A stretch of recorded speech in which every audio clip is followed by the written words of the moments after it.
More people are dying from prescription pills than they are from motor vehicle accidents.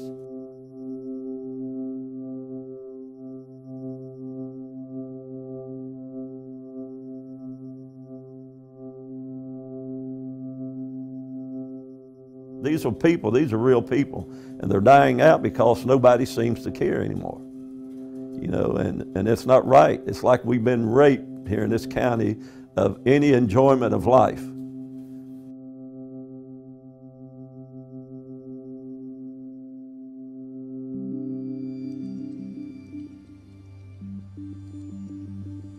We're considered the poorest county in the state, and even on national level, we're listed as a third world country here. It's pitiful what's happened to this county over the years, and our county looks like a ghost town, really.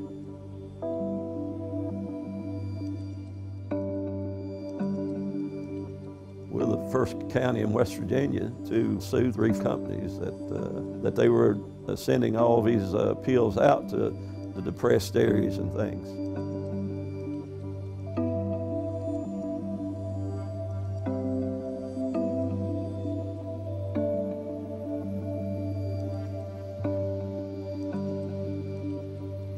Think that they're these tatted up guys walking around the streets, pants hanging down, never held a job, or just lying around and in an alley shooting up heroin, and that's not the case. You know, these are kids who are in a mechanical engineering program at WVU, or healthcare professionals, or lawyers, and that's kind of what my program does, is educating the public just about this very question which you asked me. It's like, what do these people look like? You know, they could look like you. They could look like me. They could be employed doing something very similar to what you do.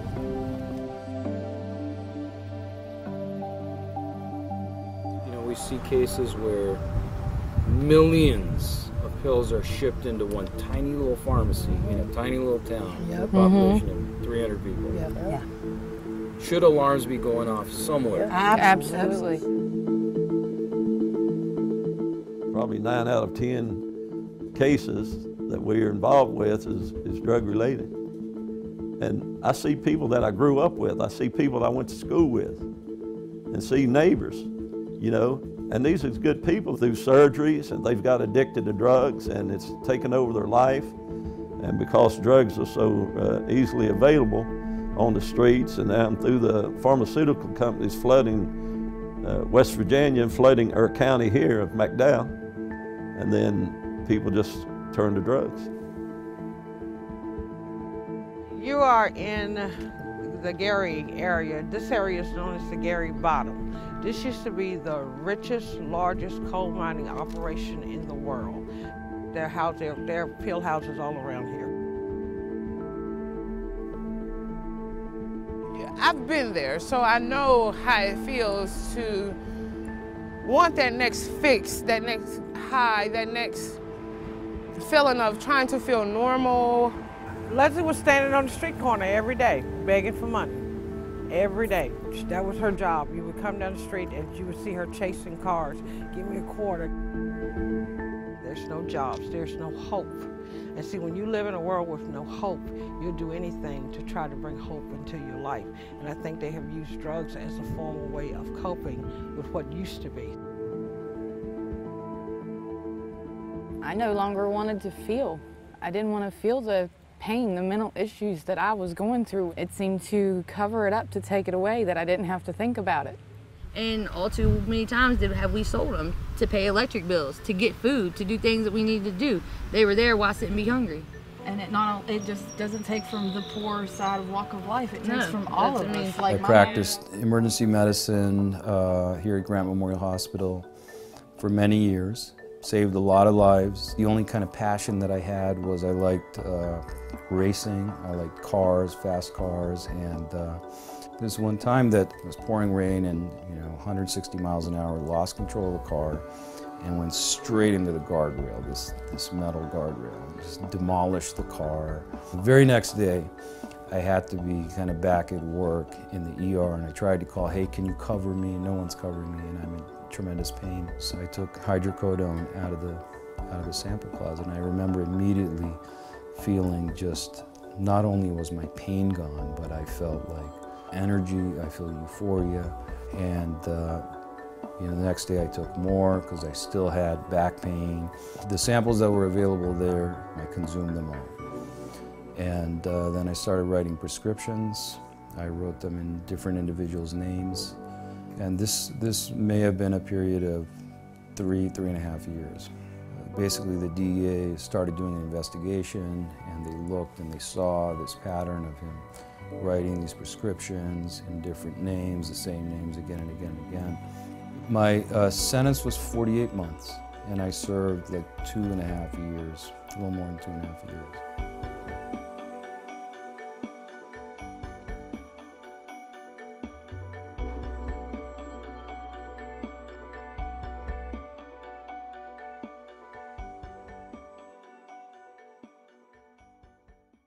My mother's a prescription junkie, and because she has a doctor that screams, every time she screams of pain, they write her a prescription. Now, it's much better than it used to be, but years ago, you used to say, I knocked my pills in the toilet, and guess what? You got another They write you prescription. another prescription. I called the Attorney General's office and asked them what could be done, that we're being targeted because of our economic situation that we're in. And I felt that's no different than drug dealers out here targeting people that, you know, that's got a problem. All they're looking for is the money.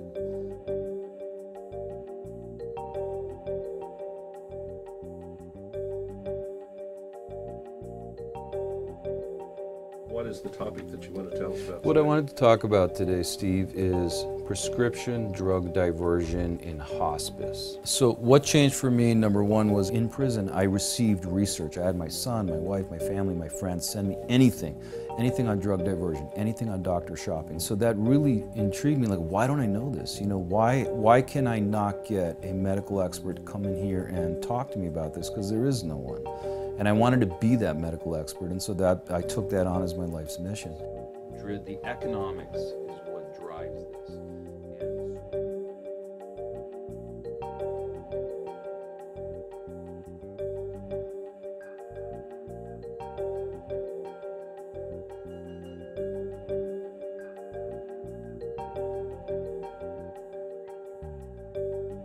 So the laws are starting to tighten up. But we've waited so long till this whole country is just about addicted to drugs.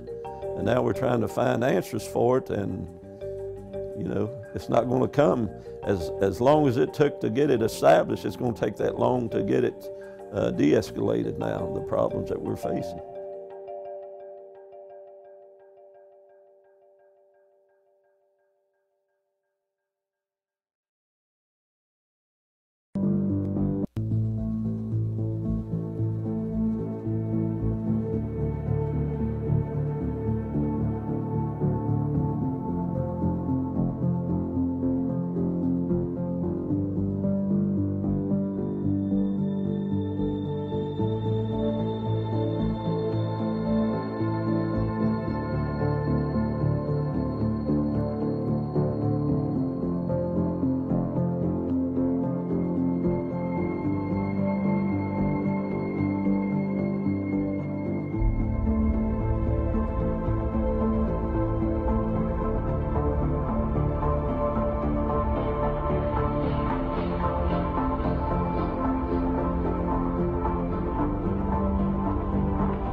Breaking, Del Rey will sue Big Pharma for scourge of opioid addiction. Lulu Ramadan Palm Beach Post staff writer. 8:58 a.m. Wednesday, July 19, 2017 Southern Palm Beach County. Del Rey Beach. The opioid epidemic has caused financial and emotional strain on the people of Del Rey Beach, and its leaders want accountability and restitution. That's why the Del Rey Beach Commission Tuesday decided to sue drug makers for the part they played in the harrowing crisis. It is the first city in Florida to take such action. With virtually no help from our federal government and little from our state, cities like ours are now frantically searching for answers for our own population, Mayor Carrie Glickstein said. We're right for turning our eyes to those who are known conspirators in this ongoing atrocity. Robbinsgeller Rudman and Dowd, a national firm with an office in Boca Raton, will represent the city in a lawsuit against at least 8 pharmaceutical makers and distributors, including Purdue Pharma and McKesson Corp. Related, Senator Jack Latvala schedules opioid roundtable in Palm Beach County. Read, sober home regulation begins with new Florida law. These companies, the law firm says, downplayed the addictive nature of opioids and forced the burden of dealing with the resultant overdoses on state, county, and city governments. They went out and said that opioids are less than 1% addictive. That is obviously not true, said Mark J. Dearman, a partner in the firm. This is a playbook right out of Big Tobacco. The lawsuit won't cost the city a dime, as Robbinsgeller is fronting the bill, but could net millions in damages. It costs Delray Beach about $2,000 in manpower and life-saving material for every overdose, city officials say. And there were 690 overdoses last year. While many, if not all, of those overdoses were heroin-related, the city may still have grounds to go after Big Pharma, which produces opioid pain pills, because they are the underlying problem, Dearman said. Between 72 and 82 opioid prescriptions are written for every 100 people in Florida, the law firm reports. The Federal Drug Administration said this stuff should be limited in use, Dearman said. And Delray Beach, widely known as the recovery capital of the country, has bore the brunt of the ensuing epidemic. Sober homes have brought this problem to your backyard like nowhere else, Dearman said. City leaders agreed they wouldn't wait for other plaintiffs to join the lawsuit. I don't see any downside to being the one starting rather than waiting for anyone to figure out what they're going to do, Glickstein said. It isn't clear how long the lawsuit will last. Other cities, such as Chicago, Ill, and Dayton, have filed similar ongoing lawsuits, but Delray Beach would be the first in Florida. The law firm anticipates other governing bodies will join as plaintiffs. The lawsuit will seek damages based on the claims that drug makers and distributors violated state consumer protection, public nuisance, negligence, and unjust enrichment laws. Deputy Vice Mayor Shirley Johnson pointed to news that a 10-year-old Miami boy died last month of an apparent opioid overdose, one of the youngest victims of the drug crisis, as reason for filing the lawsuit. We have to do something, she said. Said Glickstein, no pathogen, virus, or war on this country's soil has caused the death and destruction as the scourge of opioid addiction. Hey Charlotte County, this is Charlotte County COPWATCH, and I found that I had to make a change this ending on my videos, letting you know about the channel and fair use laws, you know, how we can report on other people's reporting and how it's good, how it's bad, etc. But you guys can look it up yourself. It is legal. It's in there. But like I've told you before, that I've been cut off from making money on YouTube for 4 years. It's really weird, bizarre, but they cut the money off, but they said you can keep the channel, and now YouTube makes all the money. And if you get bored, plug it into Social Blade website, and you'll see that they are making a huge amount off the site. Right now it's at 63 million views, 53,000 subscribers, almost 3 million views a month. You know, trying to wake people up, and I make nothing. In fact, I got a customer that's ex-congressman. He said if I could ever find a lawyer, sue YouTube on it. But because this is nuts. 4 hours a day, and to save America. You know, but at the same time, it's worth it. Look at what our founding fathers did. They died for this country. So, but getting back to the money part, this is why I'm redoing the video. Is my dream of everyone giving $1, and it's going to be $53,000 a year, or if they did Patreon, which you know, can be monthly. That is not working. That'd be great if it did. Nothing is perfect. And I appreciate the people that do donate, you know, what they can on PayPal. And there again, I'm letting you guys know that is not much. Is, you know, monthly is, oh my god. So anyways, yes, you cannot live on it. It's very, very, very low amount. But the dollar things, I do appreciate that. But when I first said everybody give $1, that's not working. I'm just I'm just letting you guys know it's that dream. Everybody gives $1. 53,000 subscribers. It's not working. So yes, if you can give more than that, you know, I appreciate it. Like I said, you know, I'm in a unique situation where, you know what, we're already debt free, and I'm not rich, but with the little business that we have, I am able to do what I am able to do 45 hours a day, you know, letting you guys know what's going on. In 4 years, I've did the whole thing myself, 12,000 videos on there. I literally get emails where people are like, holy crap, I never knew it was this bad. And it is this bad, and it's getting worse every day because we have the internet, we have cell phones, we have cameras everywhere now, and it's just disgusting what's going on.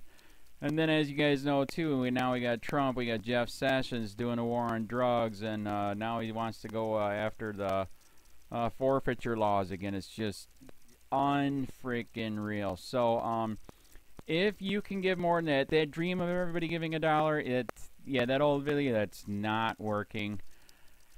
They're not. They're just not. So anyways, if you can give more than that dream is not working. Hardly anybody is giving. There you go. So that's why I'm remaking the video. If you can give more than that, that would be great. And there again, like I said, the Patreon's there. There is some people on there that are starting to give, but there again, it's very, very low. And like I said, I don't want to get rich off of that. I'm going to keep doing what I'm doing because, you know, it's still so stinking corrupt. It's not even funny. My court case that I'm going to be paying out of my pocket myself with Charlotte County's coming up. They illegally looked me up and then posted all my information on LEOAFFAIRS website. They basically doxed me, however you want to say that. I forget what the word is, and they outed me, man. And that information on that site went out to 500 sheriffs, deputies, people that work at the jail, etc., etc., etc. So yeah, it is very, very scary, but we're going to do a federal case, 1983 case, violating freedom of speech. We have 17 cameras in the house now. We got 2 cameras in the car. I always carry a camera plus a cell phone.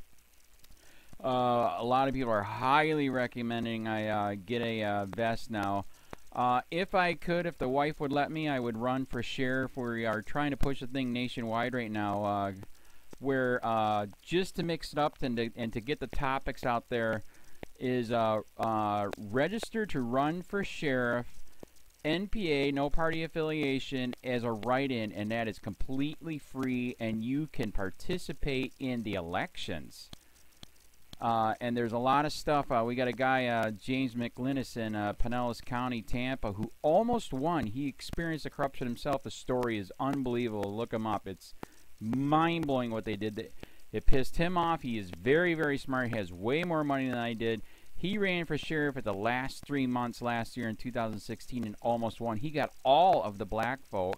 And the reason why he did that is because he ran in, I will not bust, we're in Florida, I will not bust anybody for weed anymore unless it's an ungodly huge amount, like pounds.